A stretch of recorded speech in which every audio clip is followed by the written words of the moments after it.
సంక్రాంతి సందర్భంగా కీడు తొలగాలి ఏపీ వెలగాలి కార్యక్రమంలో భాగంగా గుమ్మగట్ట మండలంలోని పూలకుంట గ్రామంలో నారా చంద్రబాబుపై వైసీపీ ప్రభుత్వం పెట్టిన అక్రమ కేసుల ఎఫ్ఐఆర్ పత్రాలను మాజీ మంత్రి కాలువ శ్రీనివాసులు తెలుగుదేశం పార్టీ నాయకులు కార్యకర్తలు భోగి మంటల్లో వేసి కాల్చేశారు.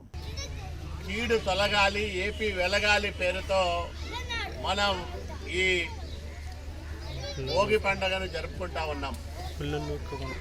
ఈ భోగి పండుగ ఈ రాష్ట్రంలో ఒక మంచి పరిపాలనకు నాంది పలకాలని, వచ్చే భోగి పండుగ నాటికి చంద్రబాబు నాయుడు గారి ప్రభుత్వంలో ప్రజలందరూ కూడా ఆనందంగా ఉండాలని మనసారా కోరుకుంటా ఉన్నాం. ఈ 4.5 సంవత్సరాల జగన్మోహన్ రెడ్డి పరిపాలనలో అరాచకము విధ్వంసము తప్ప అభివృద్ధి అనేది జరగడం లేదు. ఏ నేరము చేయకపోయినా ప్రజల తరఫున మనం పోరాటం చేస్తున్నామని, ప్రజల కోసం మాట్లాడుతున్నామని, ప్రజా సమస్యలపైన ప్రభుత్వాన్ని నిలదీస్తున్నామనే కక్షతో ఎక్కడికక్కడ పెద్ద ఎత్తున కేసులు పెట్టి మనల్ని వేధిస్తూ ఉంది ఈ దుర్మార్గపు జగన్మోహన్ రెడ్డి ప్రభుత్వం. ఈ ప్రభుత్వానికి ఆఖరి రోజులు వచ్చాయి. మన రాష్ట్రానికి మంచి రోజులు రాబోతా ఉన్నాయి.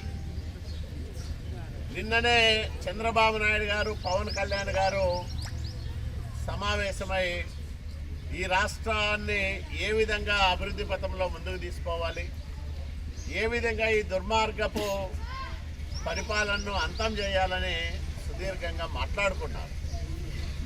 జీవో నంబర్ 1 తీసుకొచ్చి ప్రతిపక్ష పార్టీల వాళ్ళు ఎక్కడా సభలు పెట్టకూడదని, కార్యక్రమాలు చేయకూడదని,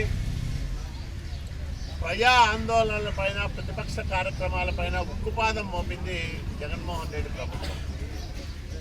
అట్లాగే 10 లక్షల కోట్ల రూపాయలు అప్పులు చేసి ఆంధ్రప్రదేశ్ రాష్ట్రాన్ని అప్పుల్లో ముంచెత్తినాడు జగన్మోహన్ రెడ్డి.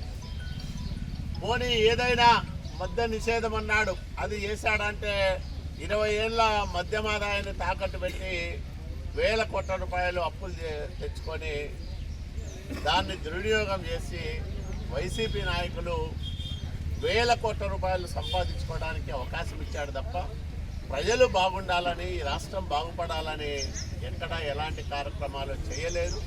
కాబట్టే ఈ అరాచక పాలనకు అంతిమ గీతం పాడడానికి, దుర్మార్గపు పరిపాలనను అంతమొందించి మళ్ళా ఒక ప్రజా పరిపాలన, పేదల సంక్షేమం, రాష్ట్ర అభివృద్ధి చూసే చంద్రబాబు నాయుడు గారి చల్లని పరిపాలన తెచ్చుకోవడానికి మీరందరూ కూడా ఈ భోగి పండుగ రోజు కంకణబద్దులై మన పార్టీ విజయానికి అహర్నిశలు పనిచేయాలని